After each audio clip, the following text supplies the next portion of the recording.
Welcome to my Ovli prep YouTube channel. हम लोग आज प्रेजेंट कंटीन्यूअस टेंस पढ़ेंगे और देखेंगे कि प्रेजेंट कंटीन्यूअस टेंस में क्या क्या चीज़ें हमें ध्यान में रखनी है जिससे कि हमें ट्रांसलेशन करते समय कोई प्रॉब्लम न स्टैंड हो। और हम लोग देखेंगे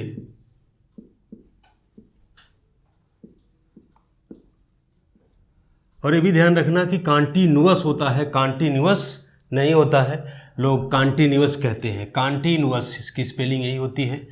और प्रेजेंट कॉन्टिन्यूअस टेंस का जो कंसेप्चुअल मैटर है, कंसेप्ट क्या है कि प्रेजेंट मीन्स हो गया वर्तमान, कॉन्टिन्यूअस मतलब हो गया लगातार, और टेंस का मतलब हो गया समय। अर्थात वर्तमान समय में लगातार काम का होना पाया जाए उसे हम प्रेजेंट कंटीन्यूअस टेंस कहते हैं। ये हमारा कॉन्सेप्ट हो गया। अब हम ये जानेंगे कि जो भी जैसे भी लिखा होगा उसमें लगातार अगर काम बताएगा तो हम जान जाएंगे कि प्रेजेंट कंटीन्यूअस टेंस है। और जिसकी हम हेल्पिंग वर्ब लेंगे, हेल्पिंग वर्ब बता देगा कि कंटीन्यूअस है और कौन सा कंटीन्यूअस टेंस है। अब हेल्पिंग वर्ब इसकी है इज, आर और एम। ये हेल्पिंग वर्ब होती है। और इसकी मेन वर्ब में अभी हम लोग जब पढ़े थे तो मेन वर्ब में आप आईएनजी लगाते हैं, अर्थात वर्ब की फोर्थ फॉर्म भी कहा जा सकता है। 5 फॉर्म हो जाती हैं, गो, वेंट, गान, गोइंग, गोज। तो 5 फॉर्म होते हैं जिसमें से चौथी फॉर्म हम कंटीन्यूअस टेंस में प्रयोग करते हैं, चाहे वो प्रेजेंट कंटीन्यूअस टेंस हो, चाहे वो पास्ट कंटीन्यूअस टेंस हो, चाहे फ्यूचर कंटीन्यूअस टेंस की बात हो। उसमें हम फोर्थ फॉर्म लगाते हैं, अर्थात आईएनजी फॉर्म का प्रयोग करते हैं, तो कंटिन्यूटी की बात करता है। अब हम देखते हैं कि भाई कहाँ आर होगा, कहाँ इज होगा, कहाँ एम होगा।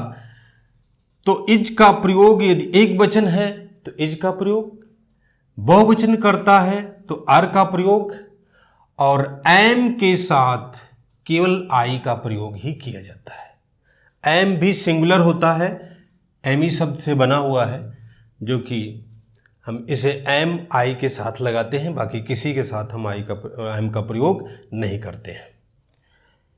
और अब हम इसका जो फार्मूला पॉजिटिव की बात करें, पॉजिटिव सेंटेंस, पॉजिटिव सेंटेंस में इसका होगा सब्जेक्ट अगर एक वचन है तो इज,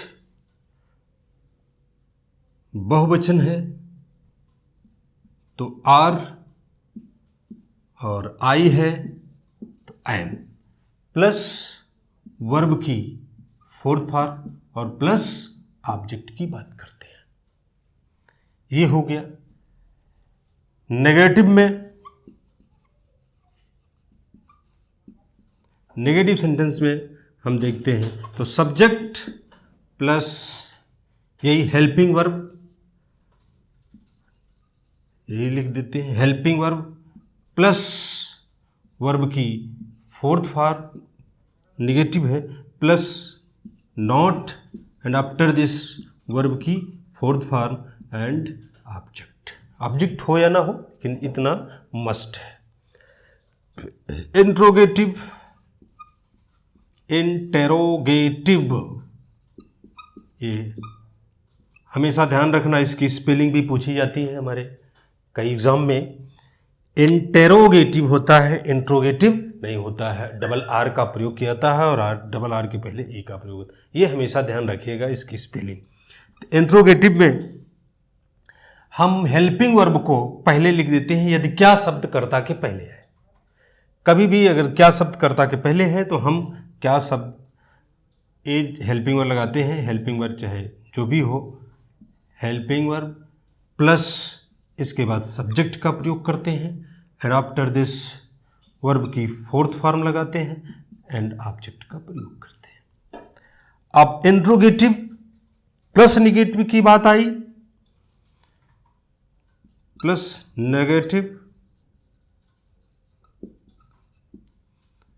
तो हेल्पिंग वर्ब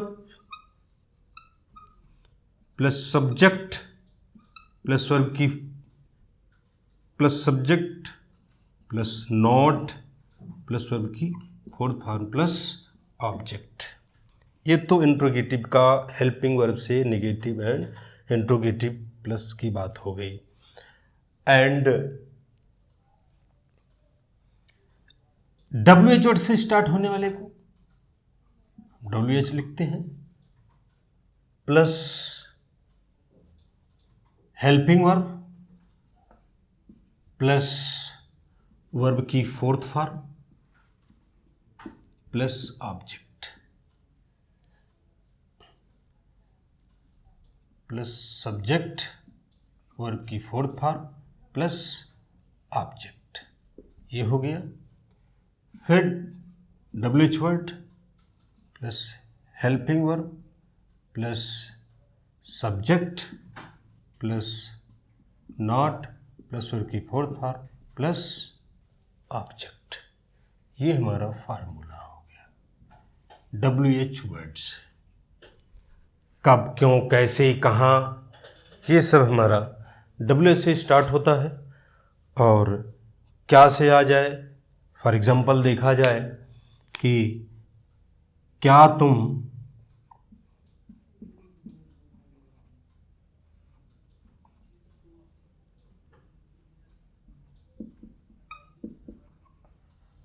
अंग्रेजी पढ़ रहे हो, ऐसे आ जाए तो हम देखते हैं कि क्या शब्द कर्ता के पहले है, हेल्पिंग वर्ब लगेगा। हेल्पिंग वर्ब तुम है, सब्जेक्ट बहुवचन है, तो हम आर का प्रयोग करेंगे। Are you reading English. इसी तरह से बड़े सेंटेंस हों तो हम पहले यही क्वेश्चन करेंगे। अगर हमें सब्जेक्ट मिल गया है तो तुम पढ़ रहे हो, तो क्या पढ़ रहे हो, फिर और कोई स्थान की बात है कहाँ पढ़ रहे हो, ये सारी चीज़ें हम क्वेश्चन पुटअप करते जाएंगे, हमें बड़ा से बड़ा सेंटेंस आ जाएगा।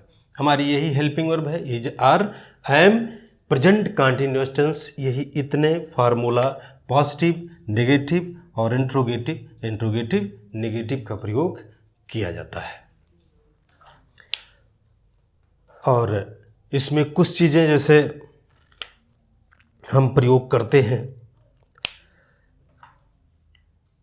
कि तुम कौन सी पुस्तक पढ़ रहे हो, तुम कौन सी पुस्तक पढ़ रहे हो,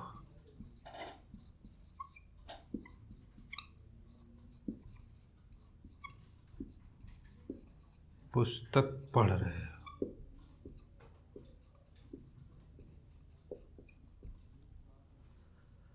अब हमें देखेंगे कि जब कौन सी का प्रयोग किया जाए तो हिच तो होता है सी, इसके बाद इससे जो रिलेट आपका नाउन होता है उसको हम इसके साथ प्रयोग करते हैं। देन सहायक क्रिया का प्रयोग करते हैं, अर्थात विच